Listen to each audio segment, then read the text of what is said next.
floor to get the floor to vote if he advocated lifting the embargo? There are some who believe so. We've yet to have a politician who has made that leap. Most of them, privately would tell you they're okay with it, but publicly they continue to beat that same drum, not only for votes but also for money. And a lot of the media down in Miami is controlled by a group that really believes that they want to keep the status quo. So we believe there is that ability to make the change and get elected. It's going to be very interesting what Obama does over the next few months. These recent changes that have allowed more liberal travel for people who have relatives over in Cuba, I think all those changes expire in September. So he has to quickly make a decision where we're going to go, but there's really going to be no fundamental change with American-Cuban relations until we take them off the list of terrorist nations. So that's really the key to opening up this situation. And as Vice President Joe Biden just said, that they're going to keep the embargo. Mm-hmm. Here in Tampa, the port of Tampa, you have an interesting shifting political alliances, because a lot of owners here, a lot of business people want that embargo lifted. Explain what it would mean for the Port of Tampa. Well, the Port of Tampa is actually the closest major port to Havana. We're closer even than Miami as the ship goes. And historically, Tampa used to have daily passage between Havana and Tampa. It was very easy just to hop on a boat and go there as it was to go anywhere in the United States. So you always had a strong relationship, shipping cattle over there, workers coming up here for the cigar industry. Historically, there's this tie, and if you read Cuban history books, you'll read about Tampa. Tampa was a cradle for a lot of revolution in Cuba. So there's this emotional tie between the two cities, between the Tampa and the country of Cuba. But the port really needs Cuba relations. You've got a cruise ship industry that would give us a 3-day cruise that we currently don't have.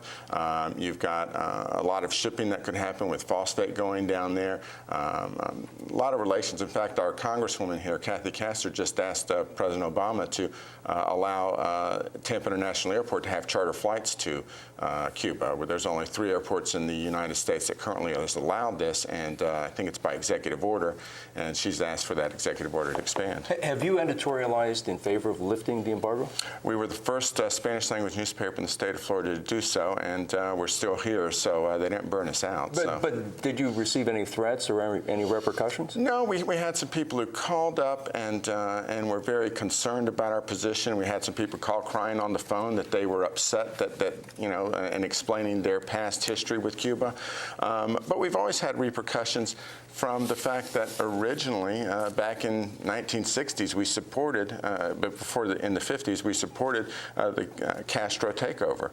And we've been blacklisted by corporations in Miami for years and years. In fact, recently, 3 Miami congressmen blocked the naming of a post office for my father here in Tampa because in 1960, he didn't condemn Castro fast enough for them. We're talking about, a long time where these things still happen. In fact, I don't even know if the congressmen were born at the time. Marty, I want to ask you, go back and ask one more question about newspapers, and that is, the Nichols McChesney article in The Nation suggested that we're on the verge of seeing a lot of newspapers disappear. How optimistic or pessimistic are you about the future of the newspaper industry in the U.S.? Well, I remain optimistic for some reasons that I stated a few minutes ago. Some of the challenges aren't as clearly understood. I mean, a lot of the large newspapers, the metro newspapers particularly, were most severely hurt by the downturn in the economy with advertising.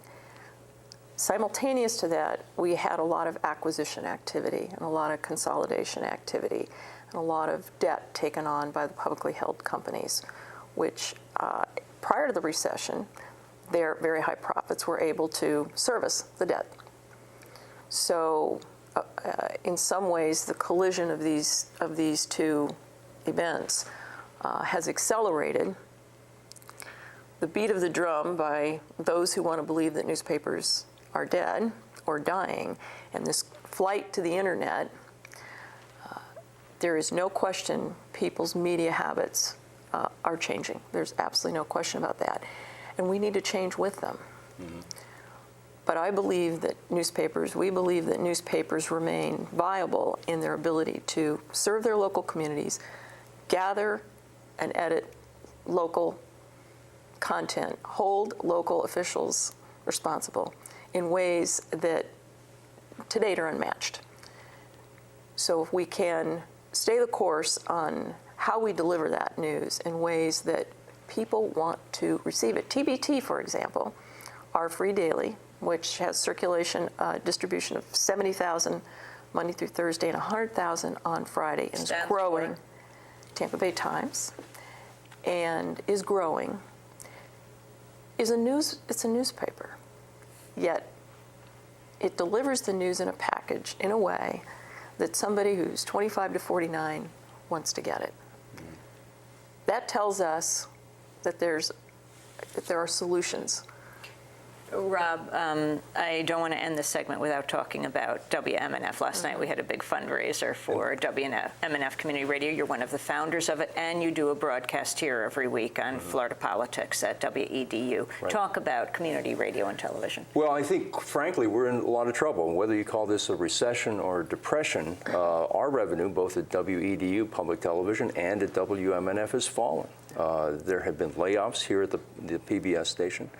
Very sad. At the radio station, the community radio station that I work at, we have had no layoffs, but we've had something like on the order of $80,000 in budget cuts. I think that just as our audience is in pain, so is the revenue for our radio and TV stations in pain. Mm-hmm. The interesting thing about MNF is that since we started, we were kind of riding on the housing boom here in Florida. So for 30 years, we started back in 1979. For 30 years, our revenue went up, our audience went up, everything was rosy. And then suddenly, when we reached this housing and this mortgage crisis, things are hurting. So, frankly, I wonder about the model of public broadcasting, whether or not, relying on those local donations, relying on CPB funding for a small fraction of the funding, whether or not that's a good model. I often look over at England and look at those licenses that people pay for radio and television and think, wouldn't that be a better way to fund broadcasting? We wouldn't have to go hat in hand to Congress every year and ask for a small appropriation. Explain that, though, how the BBC works, that everyone is taxed. Everybody is taxed. When you buy a television, when you buy a radio, you pay a tax on it, and that funds the BBC, and the money is safe from government intrusion. The BBC has, I think, a lot more freedom in England than they do here in the U.S. At some public television stations, they will spend maybe as much as 2 months trying to raise money on the air. And I think that that's a burden on the audience, it's a burden on the program producers, it's a burden on the staff. At public radio, we try to keep it down, as you know, Amy. But still, it is hard, and sometimes in these hard times, you have to extend these fund drives. So I think Marty's right. We've got to look at new models. We've got to look at new ways to fund media and broadcasting. And I think one of the ways we should look to the BBC as a possible model in this country. Well, we're going to leave it there. I want to thank you very much all for being with us. Though I did want to ask one last question to Patrick Manteiga, and that is a congressional black delegation is in Cuba right now, meeting with Raul Castro, led by Barbara Lay of California, the Congress member. How significant is this? We've had a lot of Congress people go over there, a lot of congressmen, congresswomen go over there over the years. It's really not going to be significant until the Obama administration sends somebody over for a discussion. We've had these junkets over there, and we continue these discussions.